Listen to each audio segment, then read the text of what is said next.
Volt az öreg Bubó. Igen. Ez egy nagyon gyilkos ember volt.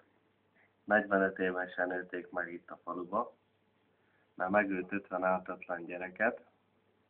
A kis gecik. 400 házat fölgyújtott. Brutálisan gyilkult meg vagy 1500 családot.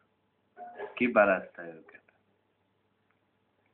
És nem tudom, azóta is keresik, mert több helyen azt mondják, fölbukkant a szelleme, de én ezt nem hiszem. Hát majd most meglássuk, ez az ő háza volt régen, hogy visszajár a szelleme. Hát nézzük akkor meg.